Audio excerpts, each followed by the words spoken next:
Assalamualaikum dan salam sejahtera.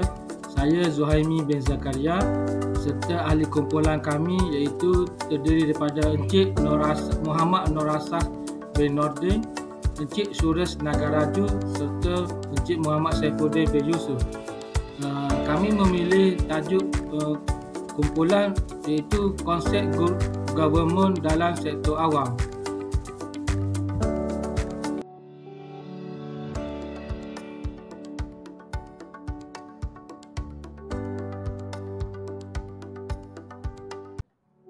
Good government adalah merujuk kepada bahagian ekonomi dan pentadbiran yang dikendalikan oleh kerajaan termasuk kerajaan, persekutuan, negeri dan entiti berkaitan kerajaan seperti badan kerajaan dan agensi awam. Government merujuk kepada suatu organisasi atau negara diuruskan meliputi segala aspek pentadbiran, keadilan, perkhidmatan serta pematuhan Undang-Undang Peraturan Kerja 2004. Good government atau tadbir urus yang baik mengikut keutamaan kerana ia mempengaruhi kebebasan pengurusan sumber negara, keadilan sosial dan kemakmuran ekonomi. Dalam sektor awam di Malaysia, istilah good government merujuk kepada prinsip, praktik dan nilai yang menyokong kerajaan yang berkesan, beretika dan berkeadilan.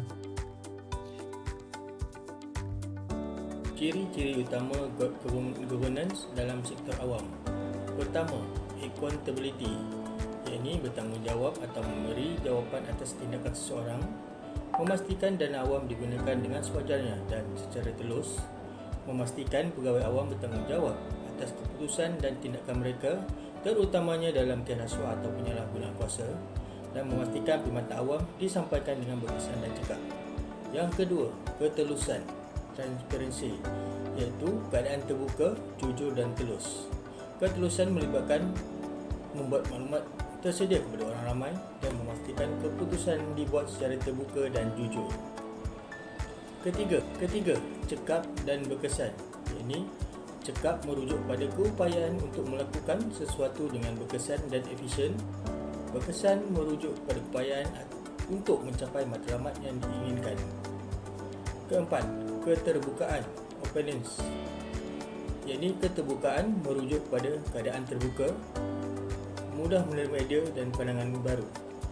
Kelima, kepentingan awam, public interest, iaitu kepentingan orang ramai secara keseluruhan, memastikan perkhidmatan awam disampaikan dengan kepentingan orang ramai sebagai keutamaan. Keenam, kepentingan minoriti, minority interest, iaitu memastikan keperluan dan kepentingan kumpulan minoriti dia juga diambil kira dalam membuat keputusan. Ketujuh, penyertaan, participation, iaitu melibatkan atau pengambilan bahagian dalam sesuatu. Penyertaan melibatkan orang ramai dan pihak berkepentingan dalam proses pembuatan keputusan. Kelapan, konsensus, iaitu persetujuan atau kefahaman umum di kalangan orang ramai. Assalamualaikum. Seterusnya kita pergi kepada antara pekeliling-pekeliling yang merangkumi prinsip good governance.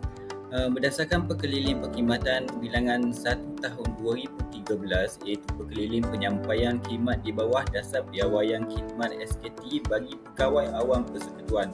Pekeliling ini menggariskan sistem penilaian prestasi pegawai SKT yang bertujuan untuk memastikan bahawa pegawai awam dipantau dan dinilai secara objektif berdasarkan prestasi mereka. Ini adalah salah satu cara untuk mempromosikan accountability dan prestasi dalam perkhidmatan awam. Berdasarkan Pekeliling Perkhidmatan Bilangan 1 tahun 2020 pula, ini berkaitan dengan pengurusan pelaburan awam terutamanya menggunakan model pembangunan projek kerjasama awam swasta iaitu public-private partnership. Ia menekankan keperluan untuk pelaksanaan projek yang cekap dan telus dalam pengurusan pelaburan awam. Pekeliling Perkhidmatan Bilangan 1 tahun 2002 adalah pekeliling yang berkaitan tata cara pengurusan etika dan tata kelakuan bagi pegawai awam di Malaysia. Ia bertujuan untuk memastikan bahawa pegawai awam mematuhi standard tinggi etika dan integriti dalam pelaksanaan tugas mereka, yang merupakan aspek penting dalam good governance. Seterusnya kita pergi kepada cabaran-cabaran dalam tadbir urus baik. Nombor 1, cabaran budaya organisasi, iaitu budaya organisasi yang tidak mempunyai keutamaan pada tadbir urus baik boleh menyebabkan kelemahan dalam pengurusan sumber dan keputusan yang tidak berkesan. Ini menyebabkan kegagalan dalam mencapai matlamat organisasi dan kepuasan pelanggan. Nombor 2, cabaran teknologi maklumat. Cabaran teknologi maklumat juga termasuk kekurangan kemahiran dan pengetahuan dalam penggunaan teknologi maklumat dalam sektor awam.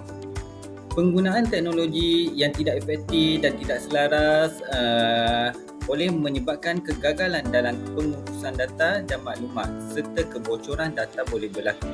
Cabaran yang ketiga ialah cabaran amalan perakaunan pengurusan.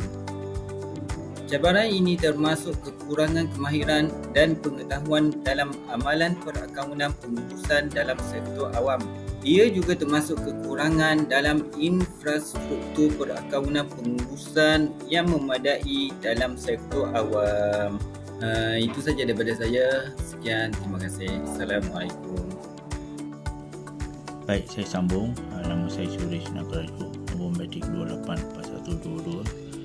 Untuk penambahbaikan kita ada 3. Yang pertama, memperkenalkan entiti khas untuk memantau tadbir urus perkhidmatan awam.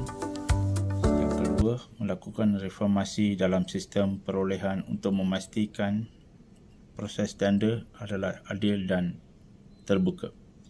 Ketiga, menggalakkan inisiatif penyertaan masyarakat dalam proses perancangan dan pengambilan keputusan.